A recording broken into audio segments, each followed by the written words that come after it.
my full name, address, email, and mobile number. Turning over, I have written about 4 points which I would like you to note carefully as you start opening the rest of the pages of this booklet.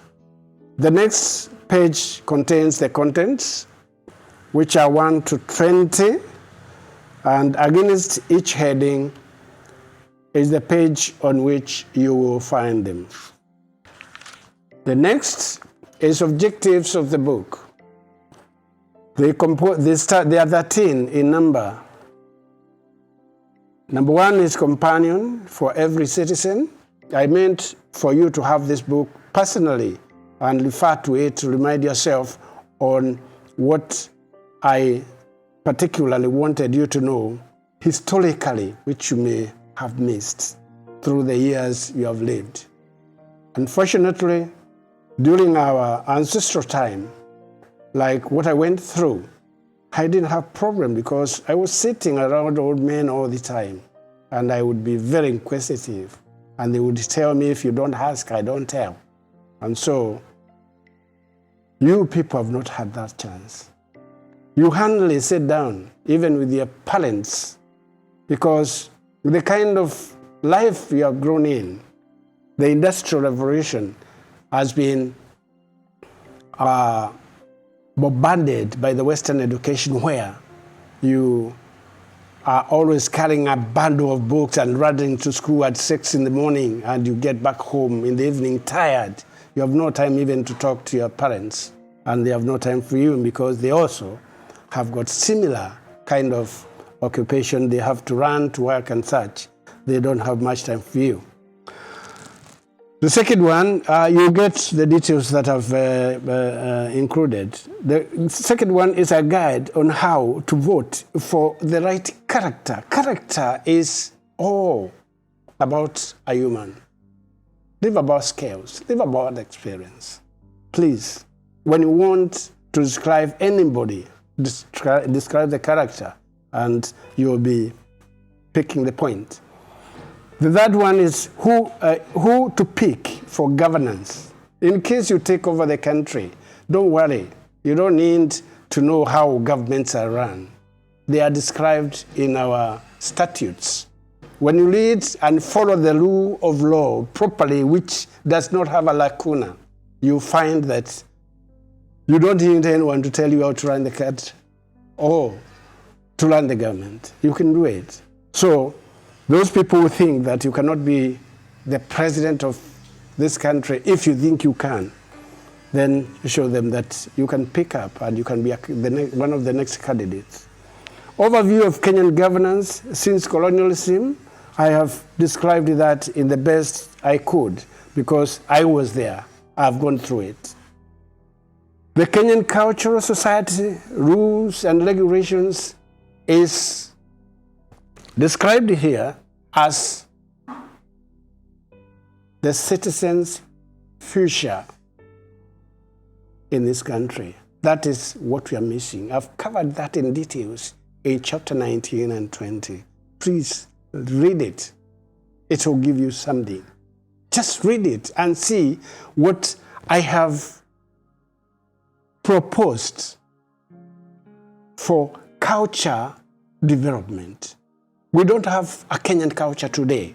We have cultures that are dormant, which were overtaken when the white man came and introduced his way of life. We just fell for it.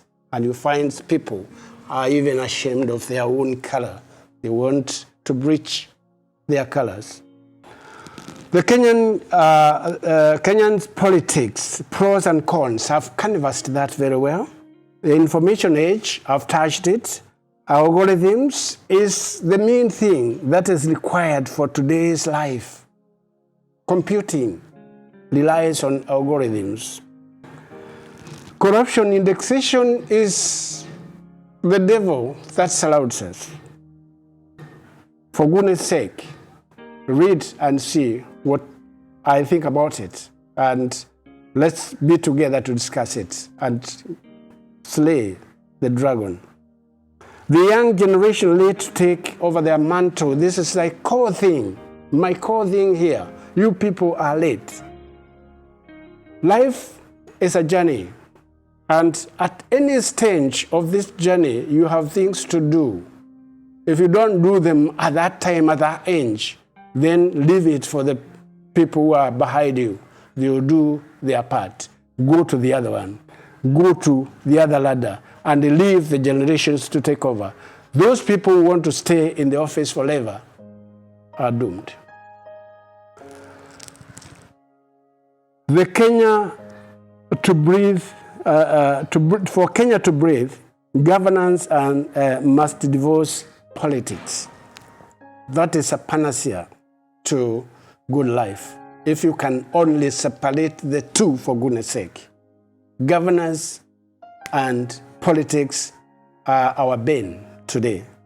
Kenya must be governed by a strict rule of law as per constitution provided. I don't have to add anything there. Go to the statutes and please follow the rule of law, whoever you are as a Kenyan, and be honest, and we'll go far. The next page, I have written my prologue, which goes for 3 pages, and then I introduce the book, or I introduce the main subject of writing the book, which is the Kenya, our motherland. I didn't have words to describe that topic, but I've requested Kamaru, the Dion of the Kikuyu music, to tell you what he thought in the 1980s about Kenya. Listen to that song from the YouTube and you understand. If you don't understand Kikuyu, don't worry. Get somebody to explain to you what Kamaru really meant, word for word. And you know what Kamaru was feeling about Kenya that time, which I'm feeling today. And when you finish that, we are ready to go to chapter 1. Thank you.